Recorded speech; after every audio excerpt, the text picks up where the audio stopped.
Assalamualaikum warahmatullahi wabarakatuh. Bagaimana kabarnya anak-anak semuanya? Semuanya dalam keadaan sehat ya? Alhamdulillah. Bapak berharap semuanya anak-anak berada di rumahnya masing-masing dalam keadaan sehat walafiat dan tetap semangat selalu untuk belajar. Walaupun untuk saat ini anak-anak tidak bisa berangkat ke sekolah. Sekali lagi, semoga anak-anak tetap semangat di rumah untuk selalu belajar dan belajar. Untuk mengawali pembelajaran kita pada kesempatan pagi hari ini, marilah kita buka terlebih dahulu dengan membaca basmalah dan berdoa. Bismillahirrahmanirrahim. Rabbi zidni ilma warzuqni fahma. Amin. Dimulai ya anak-anak ya. Pada kesempatan kali ini kita akan membahas materi tentang lebih dekat kepada Allah dengan cara melaksanakan ibadah sholat sunnah. Marilah kita perhatikan tayangan berikut.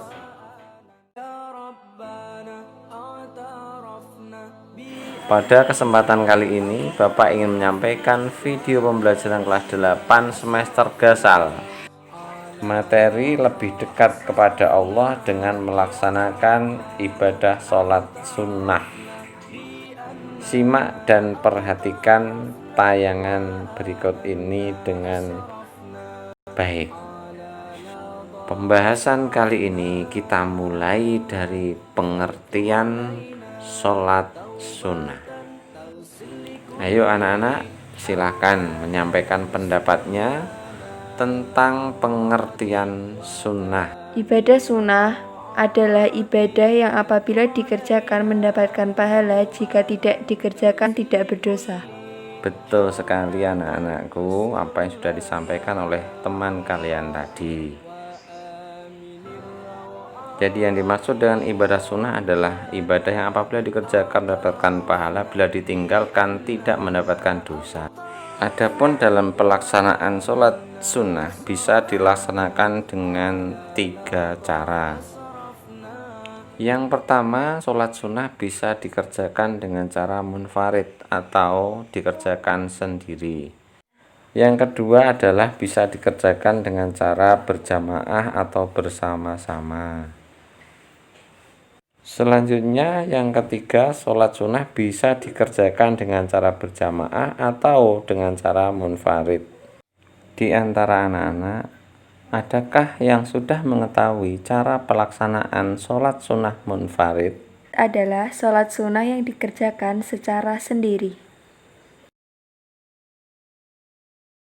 Contoh sholat sunnah yang dalam pelaksanaannya bisa dikerjakan dengan berjamaah ataupun dengan cara munfarid adalah raweh dan sholat witir, sholat tahajud, sholat duha, dan sholat sunnah tasbih.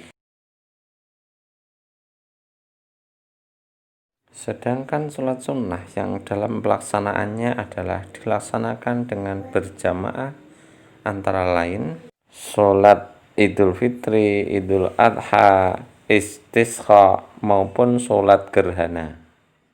Sedangkan sholat tahiyatul masjid, syukur wudu, istikharah, dan sholat rawatib pelaksanaannya adalah dengan cara sholat sendiri atau sholat munfarid.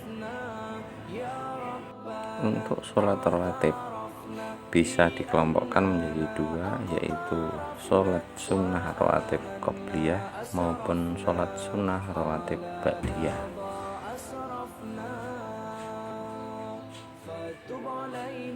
Sholat sunnah rawatib qobliyah maksudnya adalah sholat sunnah yang dikerjakan sebelum sholat wajib atau sholat fardu. Sedangkan sholat sunnah ba'diyah adalah sholat sunnah rawatib yang dikerjakan setelah sholat fardu.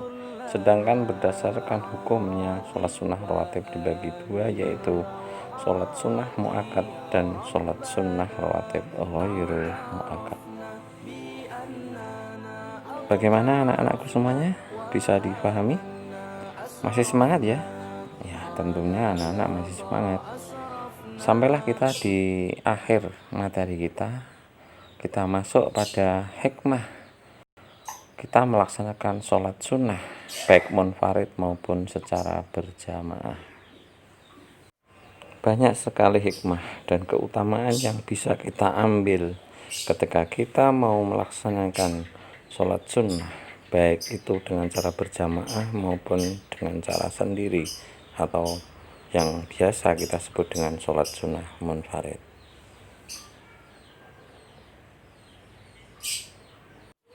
Akan mendapatkan ketentraman, kebahagiaan, dimudahkan oleh Allah dalam memecahkan segala permasalahan hidup, melatih kedisiplinan, ketaatan kita kepada Allah sebagai sarana untuk menghapus dosa,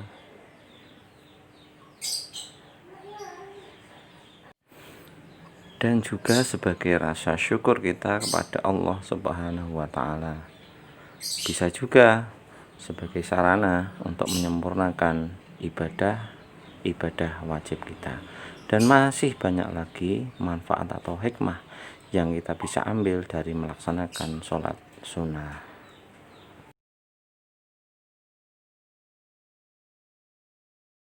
Alhamdulillahirrahmanirrahim. Materi sudah tersampaikan, semoga anak-anak bisa memahaminya. Yang pada akhirnya Bapak berharap anak-anak nanti bisa melaksanakannya dalam kehidupan sehari-hari sebagai bentuk, sebagai wujud pengabdian kita kepada Allah Subhanahu wa Ta'ala.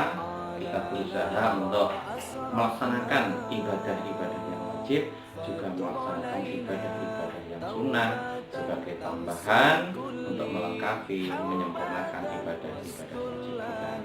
Baiklah, sampai di sini dulu pertemuan kita pada kesempatan kali ini. Kita tutup dengan baca hamdalah. Alhamdulillahirabbil alamin.